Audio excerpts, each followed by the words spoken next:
சமீபத்தில் நீங்கள் அனுபவித்தது என்னால் ஏற்பட்ட கர்மா. என் கர்ம பலனைதான் நீங்கள் ஏற்றுக்கொண்டீர்கள். ஒவ்வொரு நாளும் நான் துடித்துக் கொண்டிருந்தேன். தேவையில்லாமல் ஒரு உன்னத புருஷர், ஒரு உத்தமர் என்னவெல்லாம் வேதனையை அனுபவிக்க வேண்டியுள்ளது என்று. அது மட்டுமல்ல, மருத்துவர்கள் கைவிட்ட பொழுது பெருமாளிடம் மன்றாடினேன். உனக்கு ஒரு உயிர் தேவை என்றால் என் உயிரை எடுத்துக்கொள் என்று.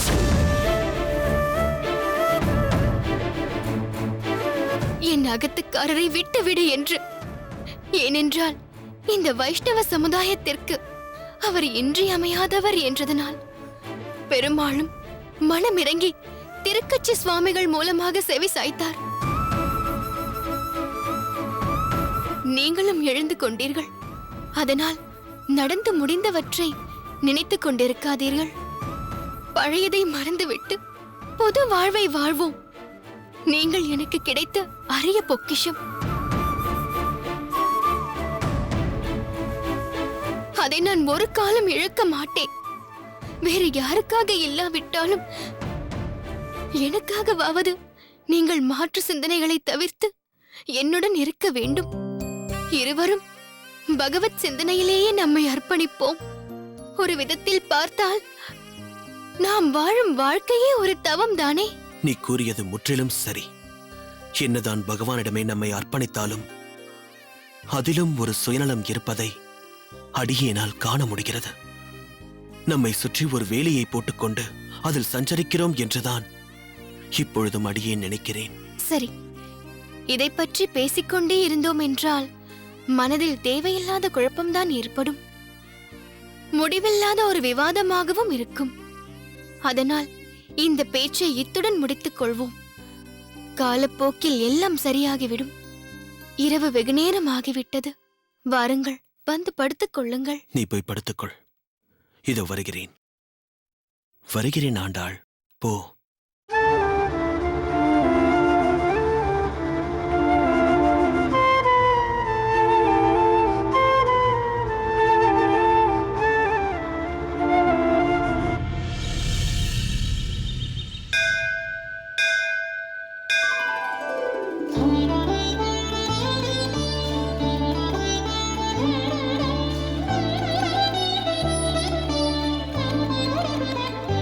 என்ன சோமயாஜி சுவாமிகளே, நீங்கள் செய்வது உங்களுக்கே நன்றாக இருக்கிறதா?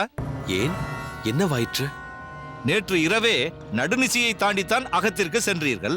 இப்போது பார்த்தால் சிறுகாலை பொழுதிற்கே இங்கே வந்து விட்டீர்களே, அதைத்தான் கேட்டேன். ஓ, அதுவா? கோயில் உற்சவம் என்றால் சாதாரண விஷயமா? காலையில் குளித்து அனுஷ்டானங்களை முடித்தேன், வந்துவிட்டேன். இன்னும் எவ்வளவோ காரியம் நடக்க வேண்டியுள்ளதே. ஆக வேண்டிய காரியங்களை பார்க்க வேண்டும் தான். ஆனால் அதே நேரத்தில் தங்கள் உடம்பையும் பார்த்துக் கொள்ள வேண்டாமா? அடியேனின் உடம்பிற்கு என்ன குறை? பாருங்கள், நன்றாகத்தான் இருக்கிறேன். உமக்கு நான் சொல்ல வேண்டும் என்பதில்லை. தகுந்த நேரத்தில் தகுந்த கால அளவில் தூங்காமல் இருப்பதும் ஒரு குறைதான். தூக்கம் என்பதும் பகவானால் நமக்கு கொடுக்கப்பட்ட வரப்பிரசாதம் அல்லவா? வாஸ்தவம்தான், மறுக்கவில்லை. இருப்பினும் பெருமாள் உற்சவத்தின் போது ஒரு குறையும் ஏற்பட்டுவிடக்கூடாதே. அந்த பயத்தில் தூக்கம் எப்படி வரும்? காரியங்களை நேர்த்தியாகவும் திறம்பட முடித்த பின்பு ஏற்படும் நிம்மதி இருக்கிறதே, அதுவே பெரிய திருப்தி. அதற்கு பிறகு நன்கு ஓய்வெடுத்தால் போகிறது. நான் ஒன்று கேட்டால் ஏதாவது ஒரு பதிலை சொல்லி என் வாயை அடைக்க பார்க்கிறீர்களே. எல்லாவற்றையும் நீங்களே இழுத்து போட்டு செய்ய வேண்டுமா? வாசுதேவன் போன்றோரிடம் பகிர்ந்து கொள்ளக்கூடாதா? செய்யலாம் தான். என்ன சொல்வது அதிகாரிகளே? அடியேனே இறங்கி பல காரியங்களை செய்தால்தான் திருப்தி ஏற்படுகிறது. அப்படியே பழகிவிட்டேன் என்பதுதான் உண்மை. மாறாக இன்னொருவரிடம் அவ்வேலையை கொடுத்துவிட்டு பிறகு அவர் அதை ஒழுங்காக செய்திருப்பாரா, அதில் ஏதாவது பிசகில்லாமல் இருக்குமா என்று மனம் மலைப்பாயும்.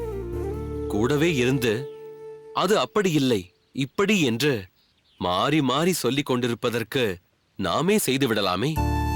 காலதாமதமாவது ஏற்படாமல் போகுமே என்று தோன்றிவிடும்.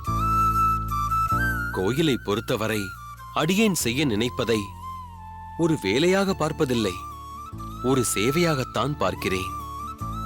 இது அந்த ஆதிகேசவன் கொடுத்த சரீரம். எனவே அவன் நிமித்தமாக பயன்படுவதுதானே தகும். சரி, அடியேன் ஒன்றை கேட்டால் தவறாக நினைக்க கூடாது. நினைக்க மாட்டேன், கூறுங்கள். தெப்ப உற்சவம் நன்கு நடைபெற கோயில் குளத்தை தூர்வாரி ஓரத்தில் மண்டி கிடக்கும் செடிகளை அப்புறப்படுத்தும் பணியை தாங்கள் மேற்பார்வையிட ஒத்துக்கொண்டீர்கள்.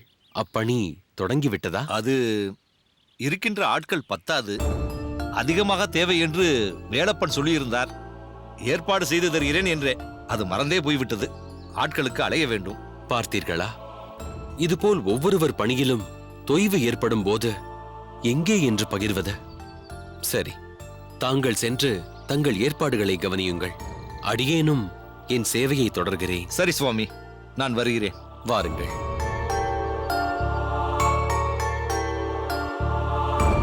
நமஸ்காரம் சோமயாஜி சுவாமிகளே.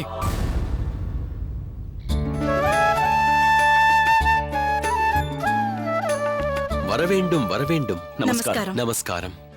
என்ன சம்பந்தி, என்றும் இல்லாத அதிசயமாக இக்காலை பொழுதிலேயே ஆதிகேசவனை தரிசிக்க வந்திருக்கிறீர்கள். இன்று வெளியூர் பிரயாணம் எதுவும் இல்லையா? பூஜா திரவிய வியாபாரம் வைத்துக் கொண்டு வெளியூர் செல்லாமல் இருக்க முடியுமா? நித்தியப்படி இருக்கத்தான் இருக்கிறது. இருப்பினும் இன்று பிரயாணம் எதையும் வைத்துக் கொள்ளவில்லை. எங்கும் செல்ல மாட்டேன் என்று இவளிடம் வாக்கு கொடுத்திருக்கிறேன். புரியவில்லையா சம்பந்தி? அடியேன் பல வாக்குறுதிகளை கொடுத்து பாணி கிரகணம் செய்த நாள் இன்று. எங்களின் கல்யாண நாள். ஆஹா, அப்படி சொல்லுங்கள். ஏன் இப்படி சாவகாசமாக தெரிவிக்கிறீர்கள்? தஞ்சா கூட இது பற்றி ஒன்றும் சொல்லவில்லையே. இல்லை சுவாமி, இந்த மாதம் என்று அவள் அறிவாள். ஆனால் இன்று என்று அறிந்திருக்க மாட்டாள். மேலும் நாங்கள் இதை பெரிதுபடுத்தி எல்லோரிடமும் தெரிவிப்பதில்லை. அந்த ஆதிகேசவன் அருளால் நடந்த சுப நிகழ்ச்சிக்கு நன்றி தெரிவிக்கும் விதமாக இக்கோவிலுக்கு வருவோம். தரிசனம் செய்து எல்லோரும் இன்புற்றிருக்க பிரார்த்திப்போம். அவ்வளவுதான். நல்ல சிந்தனைதான். பகவான் உங்களுக்கு எல்லா வளங்களையும் அருளட்டும். சரி, வேங்கட கிருஷ்ணனை அழைத்து வரவில்லையா? அவன் சீக்கிரமே பாடசாலைக்கு சென்று விட்டான். மயூரவண்ணன் சுவாமிக்கு அவன்தான் இப்போது வலது கரம். அடியேன் பிள்ளையை விடவே மாட்டேன் என்கிறார். மிகவும் நல்ல விஷயம். மயூரவண்ணன் சுவாமிகள் போன்ற ஆசானின் நிழலில் இருப்பது எல்லா விதத்திலும் உமது புதல்வனை மேம்பட்டவனாக்கும். கல்யாண நாள் என்கிறீர், தடபுடல் தளிகை அவசியம் இருக்கும் அல்லவா? ஏதோ இங்கு வந்த இடத்தில் கூப்பிடுகிறேன் என்று தவறாக நினைத்துக் கொள்ளக்கூடாது. அகத்தில் மாமியை அழைத்துக் கொண்டு அவசியம் எங்கள் அகத்திற்கு வர வேண்டும். தவறாக நினைக்க வேண்டாம். கோயில் உற்சவ வேலைகளில் அடியேன் துரிதமாக ஈடுபட்டுக் கொண்டிருக்கிறேன். எனவே அவசரப்பட்டு வாக்கு கொடுக்க விரும்பவில்லை. ஆனால் காந்திமதியையும் தஞ்சாவையும் அவசியம் அனுப்பி வைக்கிறேன். சரி, நேரமாகிவிடப் போகிறது. நீங்கள் சென்று பகவானை சேவித்துவிட்டு வாருங்கள். சரி சம்பந்தி. வருகிறோம். நல்லது. வா.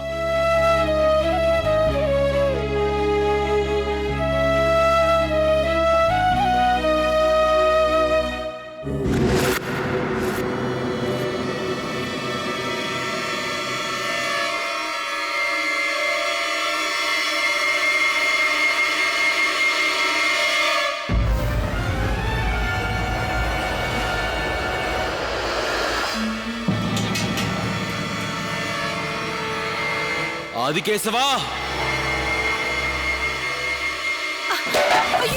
சோமயாஜி சுவாமிகளே, சோமயாஜி சுவாமிகளே, சோமயாஜி சுவாமிகளே, என்னவாயிற்று?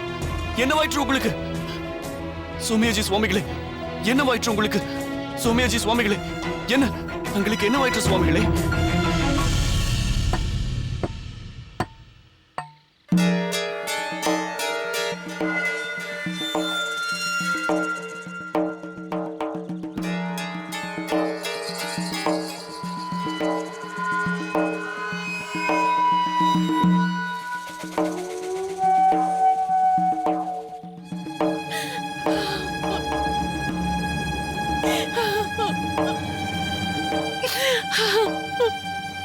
சம்பந்தி, என்ன நேர்ந்தது அவருக்கு?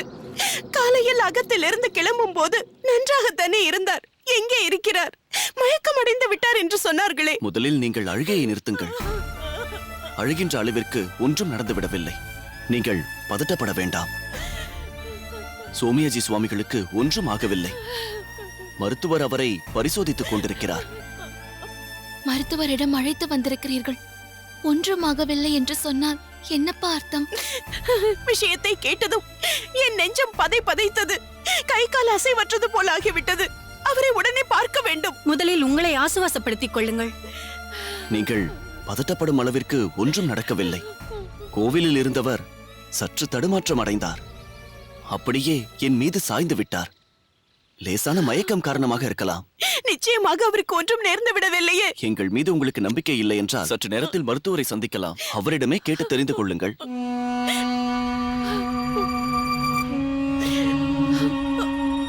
மருத்துவரே, என் அகத்துக்காரர் எப்படி இருக்கிறார்? நான் சென்று அவரை பார்க்கலாமா?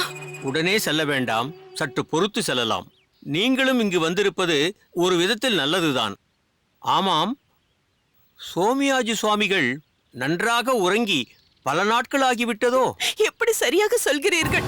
வர இருக்கும் கோவில் உற்சவம் சம்பந்தமாக அல்லும் பகலும் அதே சிந்தனையில் இருக்கிறார். சரியாக உறங்குவதில்லை என்பது உண்மைதான். அதன் தொடர்பாக உழைத்துக் கொண்டே இருக்கிறார். அவர் உழைத்துக் கொண்டிருக்கிறார், சரி. ஆனால் நீங்களாவது அவரை ஓய்வெடுத்துக் கொள்ள சொல்லலாம் அல்லவா? அம்மா என்றுமே அப்பாவிடம் இதை செய்யுங்கள் அதை செய்யுங்கள் என்று சொல்லியதில்லை. அப்படியே சொன்னாலும் அப்பாவிற்கு கோயில் மீதும் பெருமாள் மீதும் உள்ள பக்தியின் காரணமாக யார் எது சொன்னாலும் ஏற்றுக்கொள்ள மாட்டார். இனி அப்படி இருக்க முடியாது. ஏன் ஏன் அப்படி சொல்கிறீர்கள்? உங்களிடமிருந்து நான் எதையும் மறைக்க விரும்பவில்லை. சோமியாஜி சுவாமிகள் சற்றே நினைவிழந்து இருக்கிறார்.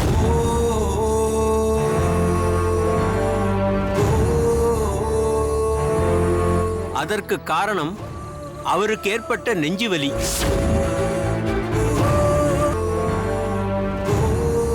மனம் திடமாக இருந்தாலும் உடலில் அக்குறுதி இருக்க வேண்டும் அல்லவா? மனதின் வேகத்திற்கு உடலும் ஒத்துழைப்பது என்பது வயது ஆக ஆக கடினம். நாம் மெனக்கெடுவதை குறைத்துக் கொண்டு அந்த பணியை மற்றவர்களிடம் ஒப்படைக்க வேண்டும். அதைத்தான் நானும் அவரிடம் சொல்லிக் கொண்டிருந்தேன். நானே செய்தால்தான் ஒரு திருப்தி என்று சொல்லிவிட்டார். உடலால் தன்னை வருத்திக் கொண்டதால் இதயத்தில் சற்றே பாதிப்பு ஏற்பட்டிருக்கிறது. அப்படி என்றால் அவருக்கு இருதய நோயா? நோய் நொடி எதுவும் இல்லை. இதயம் சற்றே பலவீனம் அடைந்துள்ளது. அதன் காரணமாகத்தான் மயக்கமுற்றிருக்கிறார். மீண்டும் அவருக்கு நெஞ்சுவலி வராமல் பார்த்துக் கொள்வது உங்கள் பொறுப்பு.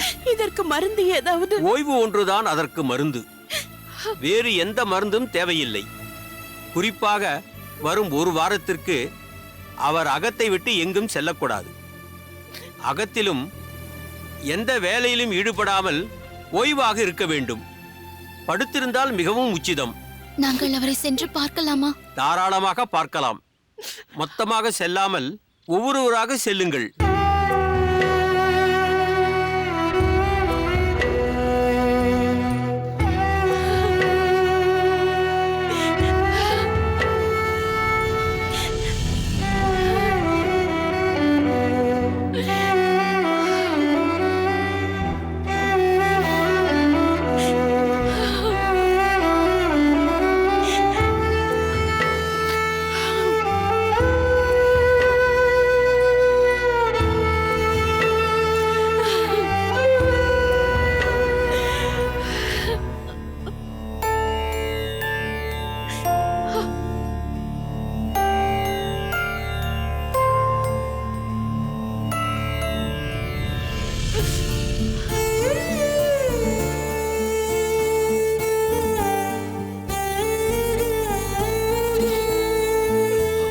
சுவாமி, மெதுவாக பார்த்து பார்த்து மெதுவாக எழுந்திருங்கள்.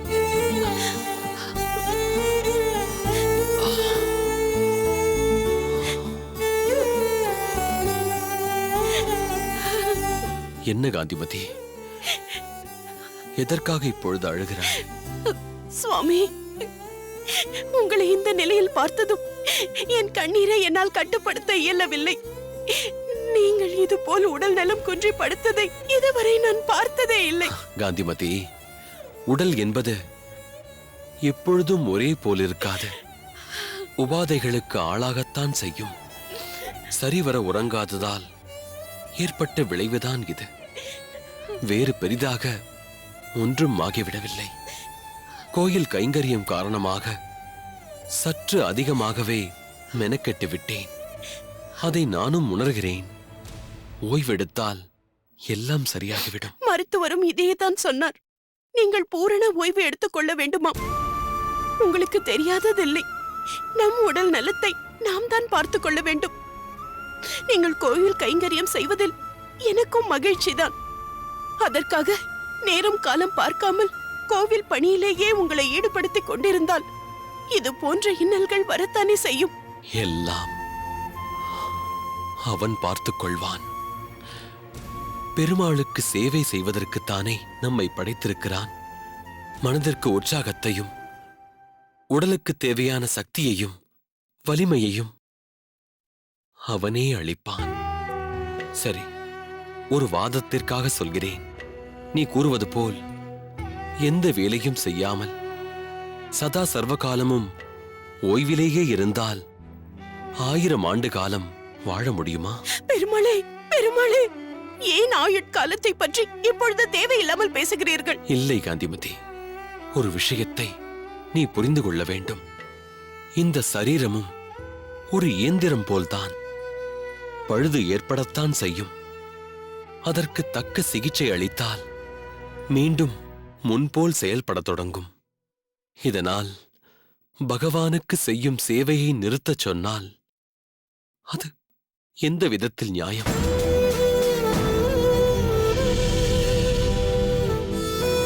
என்றாவது ஒரு நாள் இவ்வுடல் பிடி சாம்பலாக போகும் என்பதையும் இவ்வுயிர் இரண்டற்ற ஒன்றே என்ற தத்துவத்தை நிரூபிக்கும் வகையிலும் கோவிந்தன் நெற்றியில் திருநீற்றை பூசிக்கொள்வார். அதிக ஃப்ளாஷ்பேக், அதில் அதிக கதாபாத்திரங்கள், அவர்களின் கொலைகள், இப்படி பயத்தையும் பதட்டத்தையும் திணித்திருப்பதை கொஞ்சம் தவிர்த்திருக்கலாம். விசுவாசத்தை உயர்வாக கொண்ட கிடாரி தடையில்லா